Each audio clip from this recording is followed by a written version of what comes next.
Pessoal.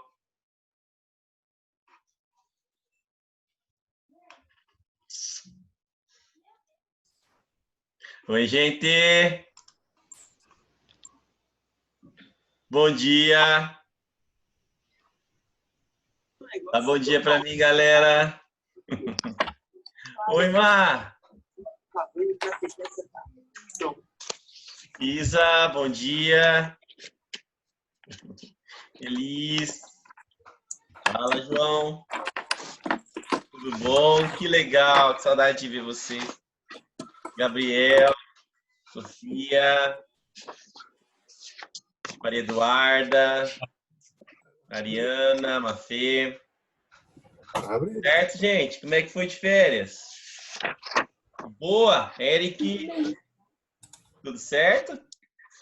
Eu só comi, né? Comi. Inventei receitas. Oi, Léo. Fala, Henrique. Beleza? Tudo beleza, gente? Deixa eu deixar. Tem uma galera querendo entrar aqui. Pera aí. De pessoas. Vamos dar um tempinho para a galera chegando, né? Já temos aí uma galera boa na sala. O Yudi está chegando aí. O Bruno também. Tudo certo. Essa cadeira de game aí, Léo. Tô precisando de uma dessa, hein? Tudo certo, galera? Deixa eu entrar aqui, deixa eu admitir. Amanda. Gabi, tudo certo? Júlia. Tá boa a conexão para vocês, amores? Tá? Tá tranquilo? Beleza. Fala, Brunão! Fala, moleque! Aninha. Tudo certo, gente? Lucas, Amanda. Que bom rever vocês, gente. Deixa eu admitir, tá chegando gente ainda, tá? A gente já começa. Tomar um cafezinho aqui. Tomaram café da manhã já? Júlia?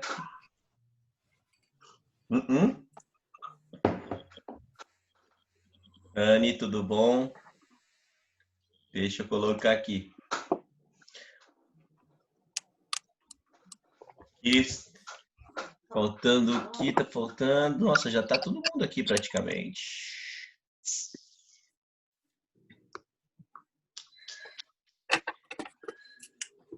Vocês estão com o roteiro na mão, né? Na aula passada eu passei para vocês, né? Seu roteiro aí vai dar um tempinho ainda para vocês acompanharem e tal. Beleza? A gente vai ter praticamente o mês de agosto com o que nós temos até agora de roteiro. Tá bom? Vou colocar então o nosso roteiro vou compartilhar com vocês. Só um momentinho. Cadê o primeiro ano aqui? Achei. Primeiro ano, roteiro de estudos. Tá aqui, ó. Deixa eu ver se tem alguma mensagem. Bom dia. Feijoada tava maravilhosa. Ah, vocês compraram. Vocês conseguiram comer a feijuca do Rafa? Má, tava boa. Muito boa. Valeu. Mano do céu, o que foi aquele sábado, gente? Foi uma correria fazer aquela feijoada pra vocês. Céu, vocês não paravam de comer? Muita gente para comprar feijoada, meu pai do céu. Eu fiz 4 ou 5 panelas de feijoada. Meu Deus. Foi parar no Mato Grosso. Essa feijoada foi parar no Mato Grosso. A Júlia Felber pegou 2, comeu uma inteira, a gorda comeu uma inteira e congelou a outra e levou para a mãe dela, para o pai dela, lá no Mato Grosso. Falei, sei que o negócio é fervo. Se a gente voltar, né? Quem sabe se a gente voltar a tempo, né? Dá para a gente fazer uma presencial também, aí todo mundo come. A Rafa chegou. Bom, vamos começar. Eu já começo o semestre falando de comida, né? Eu sou muito gordo.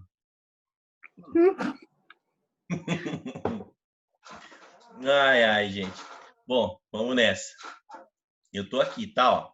Nós estamos falando de uma nova ordem política, uma nova ordem econômica, uma nova ordem social, porque nós estamos estudando o momento de transição da história, tá? Nós estamos falando de um momento de transição da história. Nós estamos falando daqui, se você tivesse que localizar no tempo, assim, nós estaríamos na transição da Idade Média para a Idade Moderna. E assim, quando você fala em transição, por isso é legal você anotar isso, quando você fala em transição da Idade Média para a Idade Moderna, é importante você entender que mudanças acontecem. Então faz assim, ó, pega aí as suas anotações do lado do seu caderninho e você faz assim, faz uma bolinha e escreve Idade Média, é um macete, tá? É um macete que eu vou te ensinar. E coloca aí Idade Média, né? Idade Média, porque eu fiz uma bolinha muito pequena. E Idade Moderna. Idade Mod. Tá? E Mod. E aí você vai fazer uma flechinha assim, ó. Flechinha na mudança social. Tá? Então, o que muda socialmente? O que muda na sociedade, né? Na transição da Idade Média para a Idade Moderna? A sociedade passa a ser mais urbana. As pessoas não vão viver mais nos feudos, não é?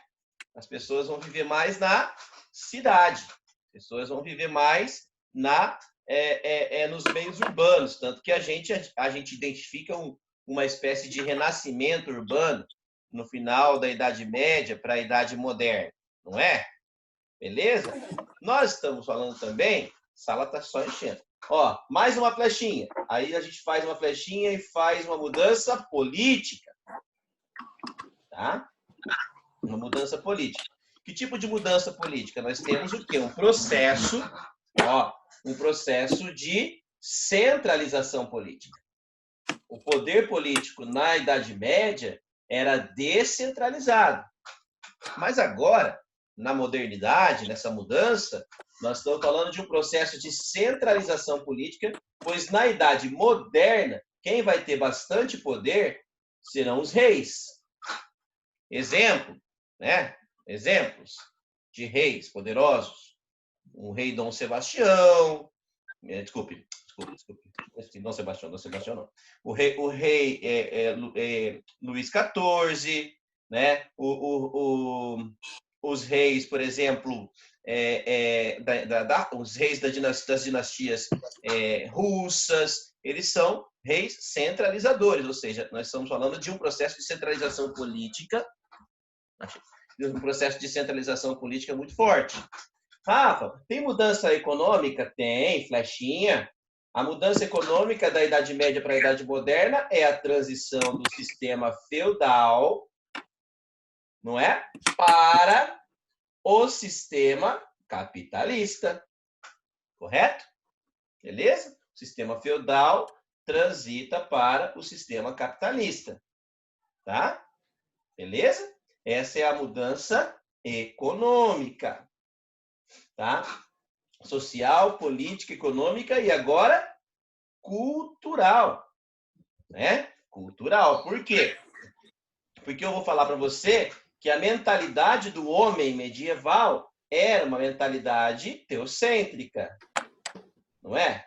O homem medieval era um homem teocêntrico, ou seja, as verdades, a moral, a ética, tudo isso que nós vimos, inclusive, naquela aula de cultura medieval, né?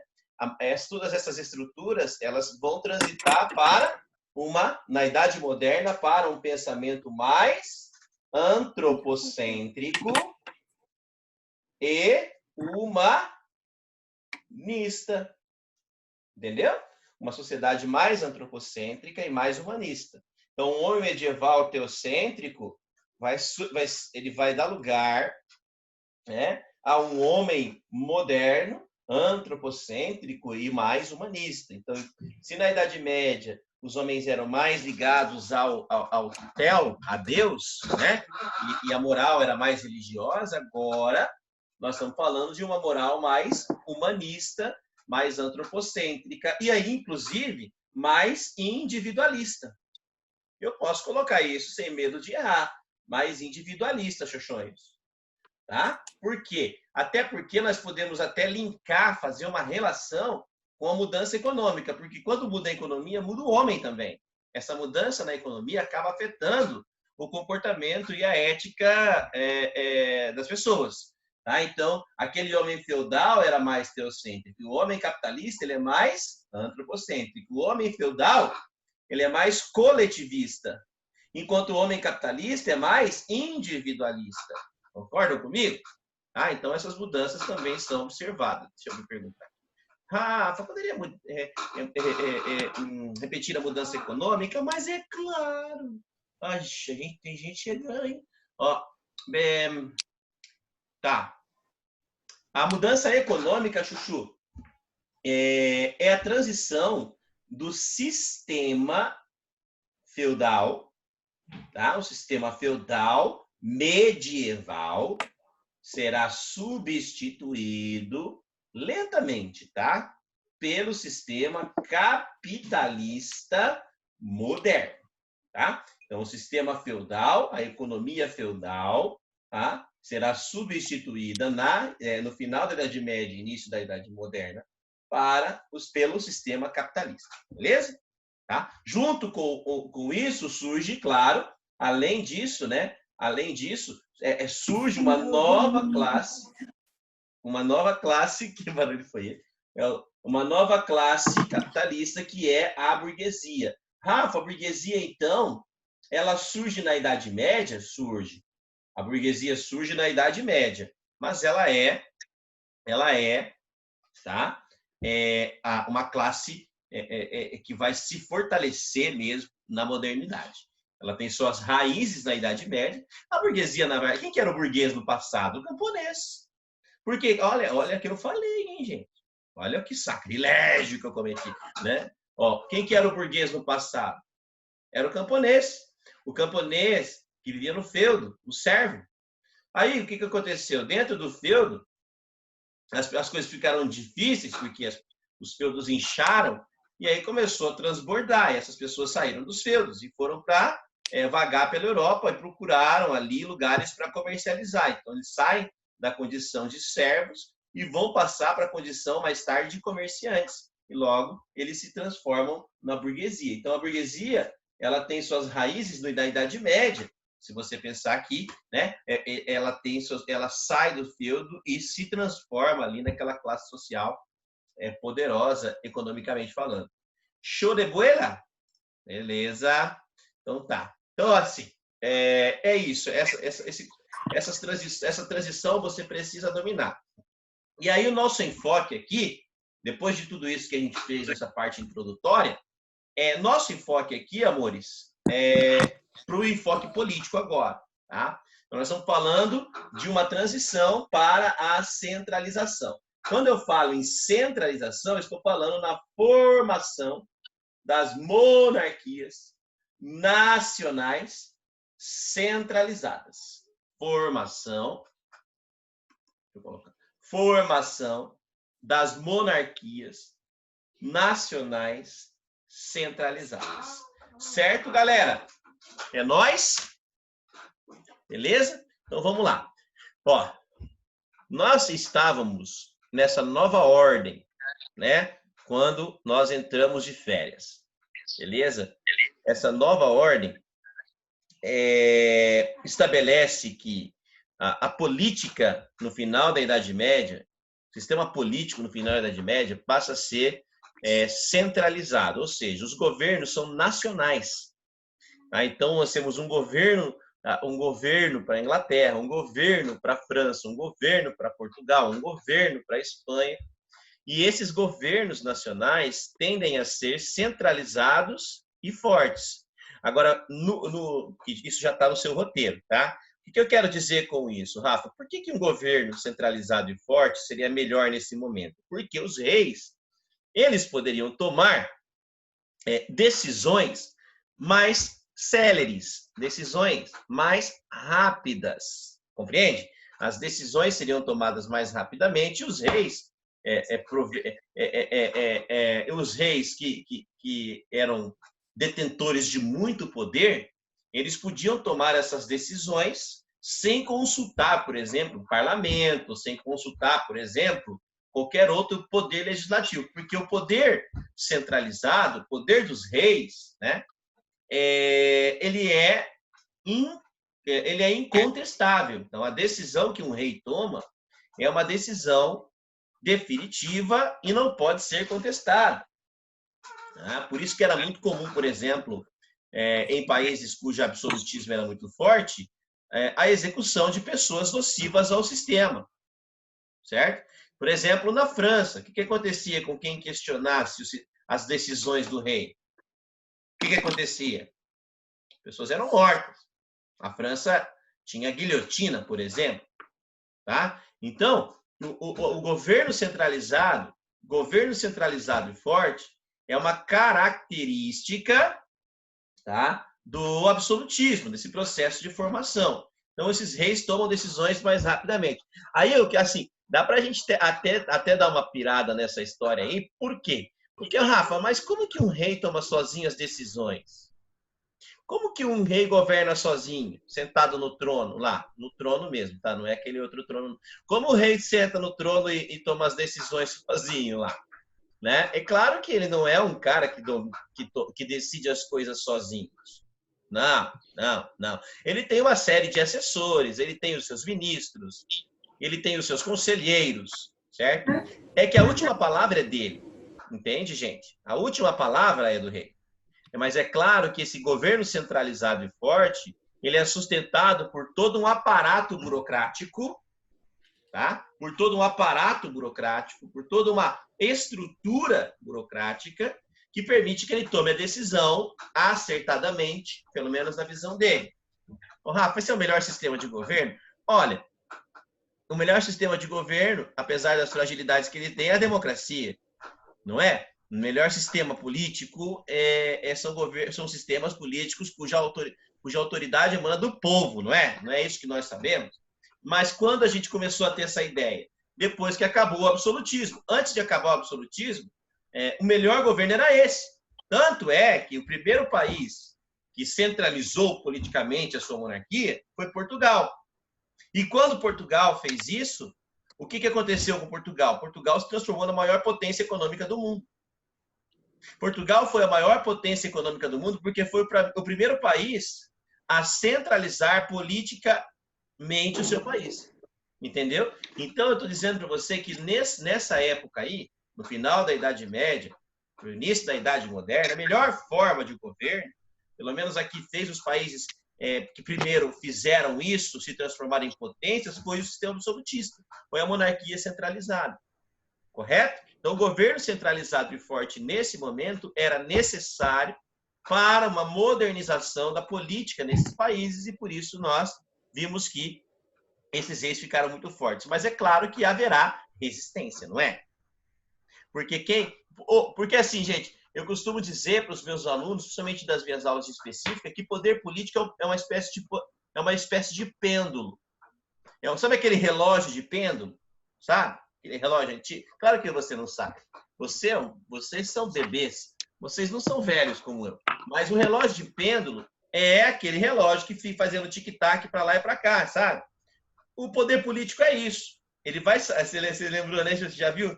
Já viu, Ju? Ó, esse relógio é um relógio que vai fazer isso aqui. Ó. O poder político é isso. Se ele está aqui, ele não está do outro lado. Então, o que é o poder político? Se ele está nas mãos dos senhores feudais, ele não está nas mãos dos reis.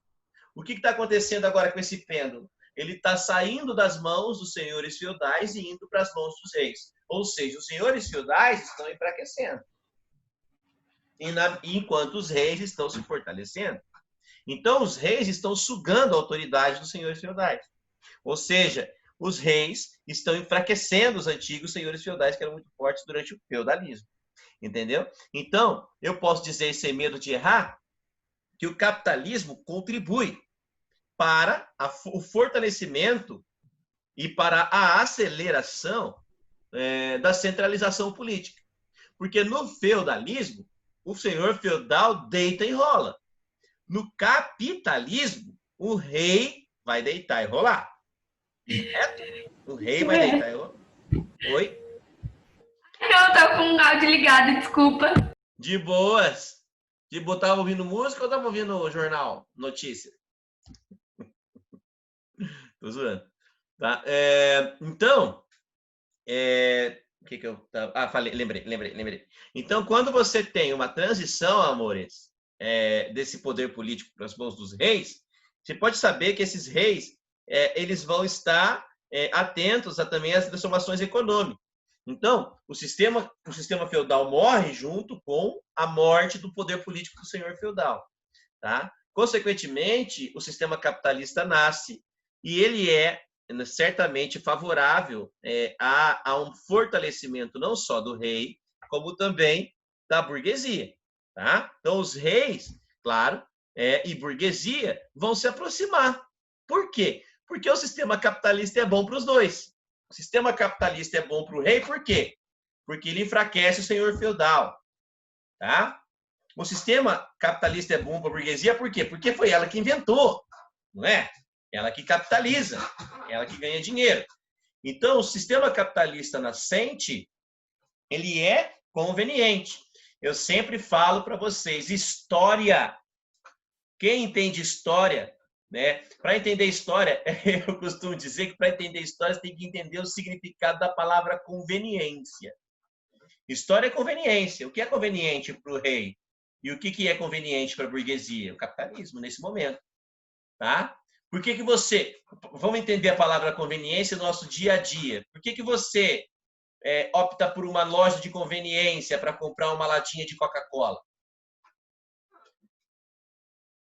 Por que você não vai lá no Mufato comprar uma latinha de Coca-Cola? Por que você vai na conveniência? Porque é mais prático. Né? Muito mais prático. Não vou precisar parar o carro no estacionamento, não vou precisar subir uma escada rolante, não vou precisar ficar numa fila enquanto a tia lá está com 50 mil itens no carrinho, entendeu? Eu vou na conveniência. Só que eu pago um pouco mais caro pela conveniência, não é? Entende? Né? A latinha de Coca-Cola.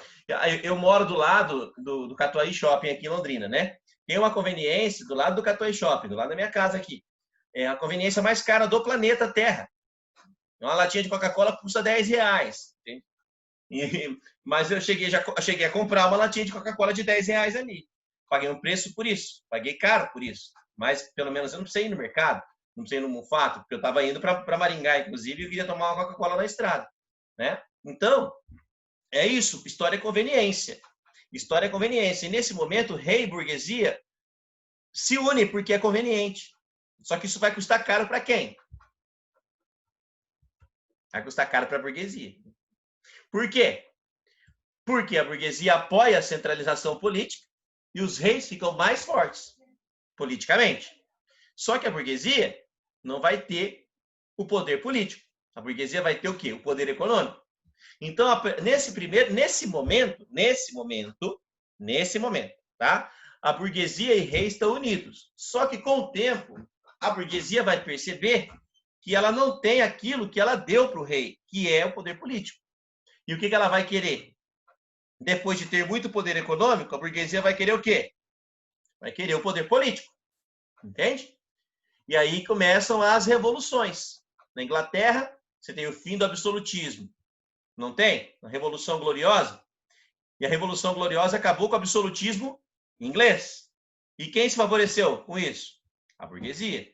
A Revolução Francesa não derrubou o absolutismo francês? E quem se beneficiou com isso? A burguesia. Entende? Então, nesse momento, nós temos uma aproximação da burguesia, tá? Com os reis. Por quê? É conveniente.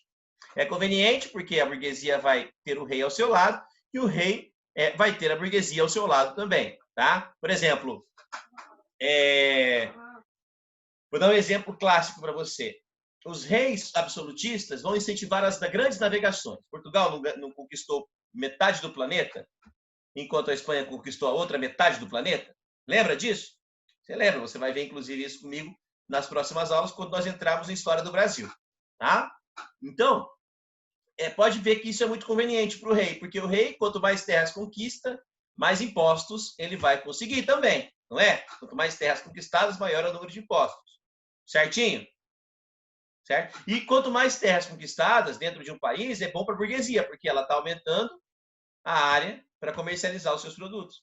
Entende? Então, as grandes navegações, elas são muito boas para os reis, porque eles vão conquistar muitas terras e vão explorar essas terras.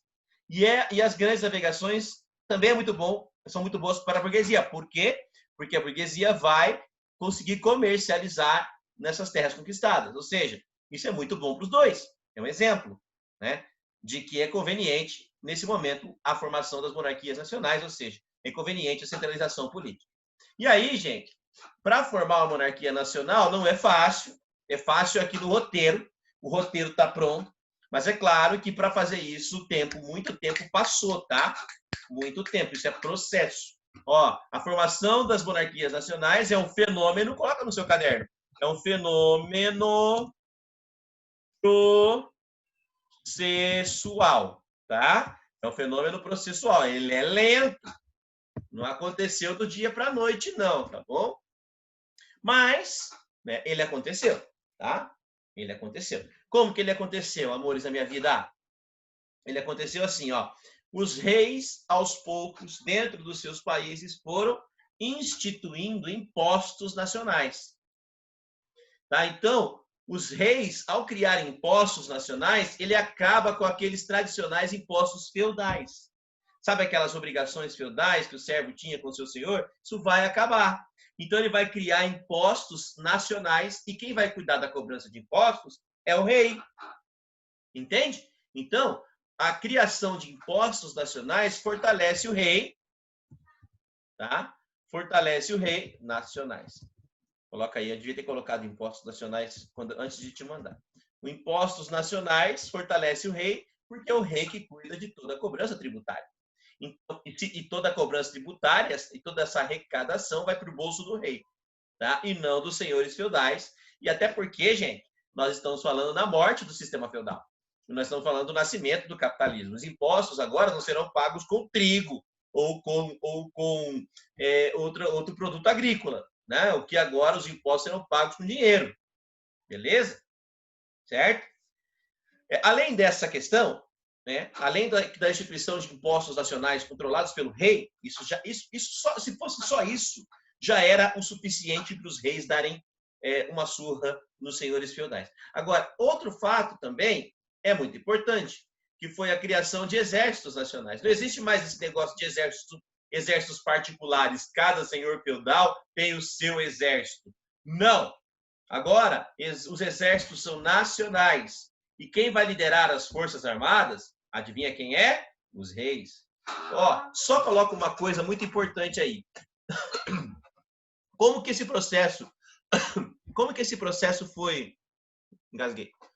Deixa eu tomar uma água. Amores, como que esse negócio de exército nacional deu certo? Teve algum gatilho que fez os reis controlarem esses exércitos, que facilitou esse processo, a consolidação desse processo? Qual foi o gatilho que permitiu que os reis controlassem seus exércitos nacionais? Vou explicar. Não vou explicar, eu vou falar e você vai lembrar. As cruzadas. Lembra das cruzadas, as guerras travadas entre cristãos e muçulmanos pelo controle de Jerusalém? As cruzadas eram guerras. E quem controlava os exércitos nas cruzadas eram os reis. Então, as cruzadas, essas guerras religiosas travadas entre cristãos e muçulmanos, acabaram, olha o cebolinha aqui, acabaram por acelerar um processo de fortalecimento dos reis no sentido de controlar os seus exércitos nacionais. Tá? Então, a criação de um exército nacional controlado pelo rei foi favorecido pelas guerras religiosas. Certo, gente? É nóis ou não? Beleza? E aí, gente, além de controlar, olha que coisa fácil de entender. tá?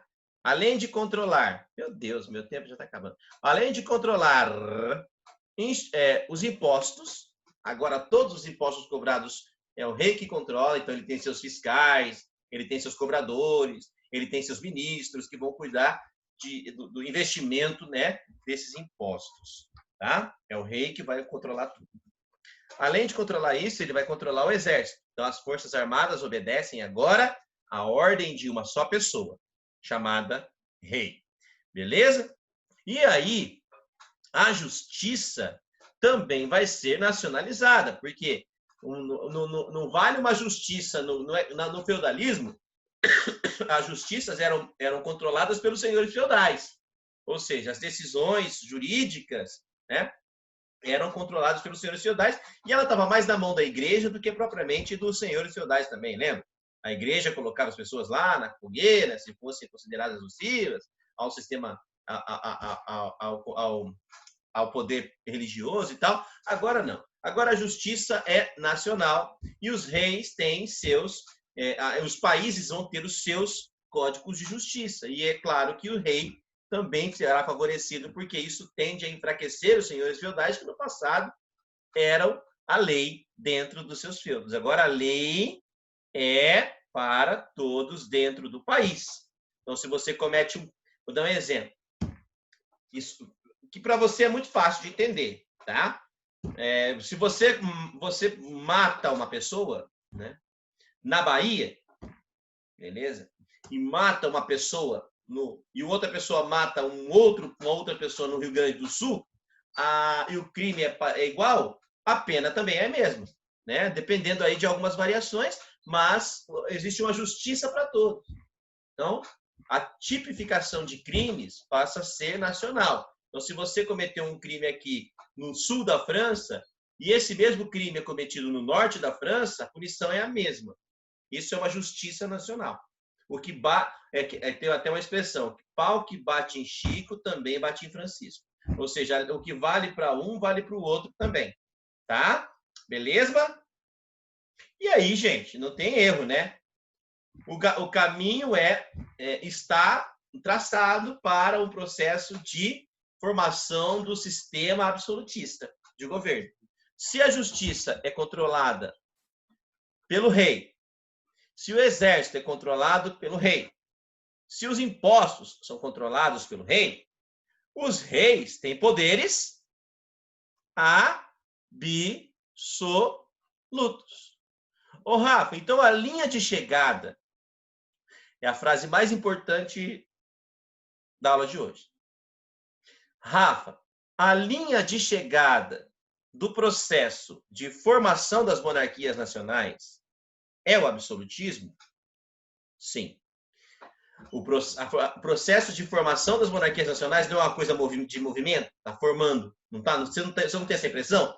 Estão se formando as monarquias nacionais. A consolidação desse processo, quando os países consolidarem tudo isso, né? Impostos nacionais, exército nacional, justiça nacional, o país que primeiro fizer isso é o país que primeiro vai estabelecer o absolutismo. Vai chegar uma hora que os reis serão tão poderosos que o seu poder, né, será justificado por uma questão religiosa. É o chamado poder, o poder emana, o poder do rei vai emanar de Deus. É a história da teoria divina dos reis. É a teoria do poder divino dos reis. Tanto não sei se vocês já assistiram alguns filmes parecidos, ou já viram algumas cenas, né? Por exemplo, tem um filme chamado Robin Hood, com o Russell Crowe, acho que eu já até indiquei para vocês esse filme, onde o protagonista participa, assiste a morte do rei Ricardo Coração de Leão. E aí ele fica encarregado de levar a coroa do rei Ricardo para a rainha mãe dele, porque o rei Ricardo não casou, ele não teve filho, não teve esposa. Então, a rainha era a mãe dele. Então, o cara vai levar a coroa do rei Ricardo, e quando ele chega na Inglaterra, quando ele chega lá em Londres, com a coroa na mão, né, a população já estava esperando ele chegar e tal, né? Tal. Aí ele pega a coroa, coloca a coroa na mão e vai em direção à rainha. E à medida em que ele vai avançando em direção à rainha, as pessoas vão abaixando a cabeça. Por quê? Porque a coroa é o símbolo do absolutismo. A coroa é o símbolo do absolutismo por quê? Porque ela representa o poder de uma pessoa que está acima das outras. Uma pessoa que é absoluta em relação às outras, porque ele é um escolhido de Deus. Tá? Ele é um escolhido de Deus. O poder dele é um poder... Na França, por exemplo, a teoria do direito divino dos reis foi muito propagada. Qual é o mais clássico rei absolutista francês? Luís XIV. Né? Que Luís XIV, qual é a frase famosa atribuída a Luís XIV? Olha, se você está olhando para mim, você está olhando para o Estado. O Estado sou eu. Entende? Ou seja, eu sou a lei, eu sou a justiça, eu mando na economia, eu mando em tudo. Entendeu, gente? É isso que eu quero que vocês entendam. Tá? Então, o absolutismo é o processo final, é a linha de chegada do processo de formação das monarquias nacionais. Quando tudo isso ficou consolidado, impostos nacionais, exército nacional, justiça nacional, quando o rei controlou tudo isso, ele virou o cara mais poderoso do país dele. Ele virou um homem com poderes absolutos. E o seu poder independe de outras forças. O poder do rei não depende de uma justiça, porque é a justiça que controla ele. O poder do rei não depende de um poder legislativo, porque não há parlamento que ele obedeça. Entendeu? Então, o rei ele vai ter o controle total sobre a sociedade em que ele governa. Certo? Beleza? Agora, o processo de formação das monarquias nacionais divergiu, ele foi diferente em momentos, em países. Tipo assim, não é igualzinho, todos os países seguiram o mesmo tempo. Por exemplo, Portugal veio primeiro, mas a França começou primeiro. Entendeu? Então, o processo de formação das monarquias nacionais começa primeiro na França, mas termina primeiro em Portugal. Entendeu? É como se fosse uma corrida. Os franceses começaram primeiro, mas os portugueses conseguiram passar na frente e consolidar antes. Entende? Então, isso tudo, esse processo precisa ser analisado caso a caso. Como foi na França, como foi em Portugal, como foi na Espanha, como foi na Inglaterra, como foi no Sacro Império Romano Germânico. Então, esses caso a caso, tá? Como foi a formação do absolutismo na França, como foi a formação do absolutismo em Portugal, como foi a formação do absolutismo na Espanha, como foi a formação do absolutismo na Inglaterra, nós vamos ver na semana que vem. Beleza? Infelizmente, nosso tempo já está acabando e a semana que vem você não pode perder, porque nós vamos falar de cada um. Ó. França, ó, Felipe e tal. Inglaterra, Sirg e as nações ibéricas, Portugal e Espanha. Tá? Beleza? A gente não pode perder a próxima aula, porque é a última aula praticamente de História Geral. Semana que vem a gente vai praticamente encerrar a História Geral e na outra semana a gente vai invadir a história do Brasil. Beleza? Ó, amo vocês. Fiquem com Deus. Estou morrendo de saudade. Beleza? Ó, vai descansar um pouquinho. Tem aula agora? Tem aula de alguém agora? Não? Então, beleza. Então, dá uma descansadinha aí. Depois volta a estudar. Fica com Deus, gente. Tchau. Alguma dúvida, bebezinhos? Não? Tudo bem? Então tá bom. Tchau. Amo vocês. Beijão. Ali. Boa, Gabriel. Boa, moleque. Ó. Tchau, gente. Lindos.